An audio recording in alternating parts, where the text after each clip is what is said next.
with Abraham and Isaac, and then with God and his only son. Remember, Jesus was buried. God had to endure that, his only son.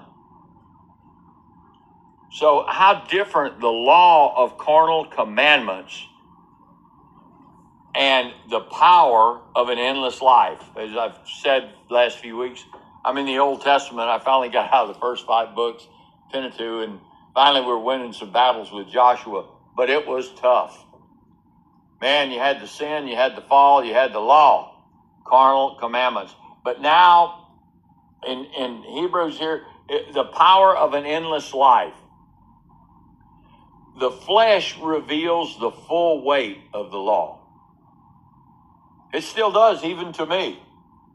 One saved by grace until this day. And I read that law, and the flesh reveals the full weight of that law. But the spirit,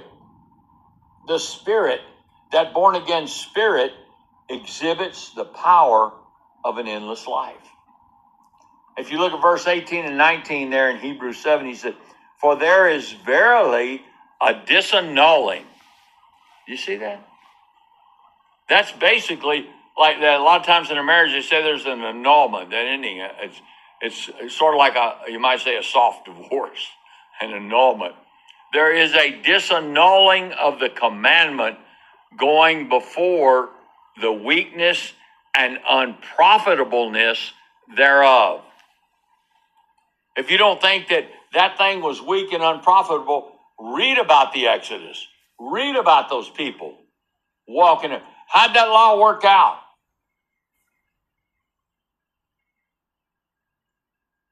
Two souls made it. It started. 2.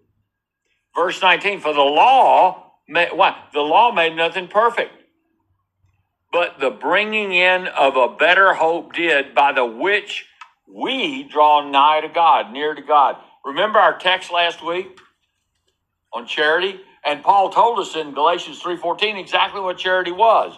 Not Greek agape love. It's the bond of perfectness.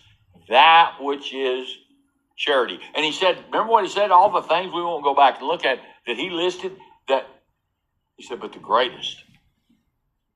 And they did all these things, and they had the commandments. He said, but the greatest is charity, is the bond of perfectness. And thus one may do all, one may have all, and have not charity. You can be the most religious guy and have not charity. We just read it. For the law made nothing perfect. You can whoop these boys till there's no hide left. It won't make them perfect. Might straighten them out for a few minutes, but it won't make them perfect. Pardon me. Now here's the wisdom for me. I hope you can understand some of this. Was Melchizedek after the law? No. There was no law saying Abraham had to tithe the 10th of the Melchizedek. Or was he prior to the law? Yeah, well, might say so. Maybe. Argument there also. You see, Abraham was before the law. The law came to Moses. When did Moses meet and pay tithes to Melchizedek? He never did. He never did. Matter of fact, we don't hear of Melchizedek. It was law. Now listen, I'm not belittling it. Don't you take this wrong. It was all flesh. How do you deal with flesh? Law. We'll see some of that, and we have example of that. You see, he didn't. He relied on He relied on carnal commandments, because that's exactly what God gave him. He wrote them in stone, and that's very important. Because when our new, you might say, a priest after the order of Melchizedek. Christ came. He wrote them where? In the heart. Just consider how many yet rely on those in stone. Is that the power of an endless life? I'm not belittling God's law. It's holy and it's right and it's perfect. But that's not the power of an endless life.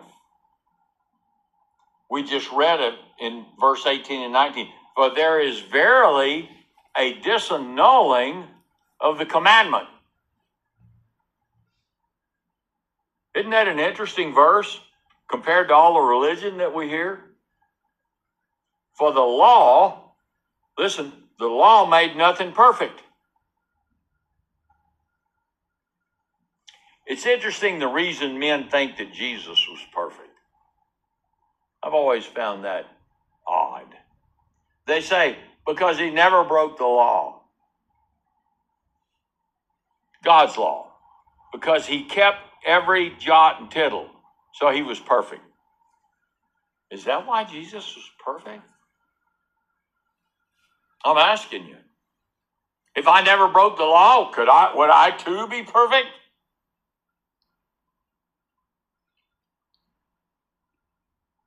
Abraham didn't break God's law. He didn't even have God's law to break. So was he perfect? Why was Abraham special? He believed God. He believed God. Was not Job? Remember what God said about Job? Perfect and upright. Why did those Jews crucify Christ? Said he broke their laws. Isn't that right? Romans said he'd broken in our laws. You do it. He broke your laws. No. He's against Caesar and on and so forth.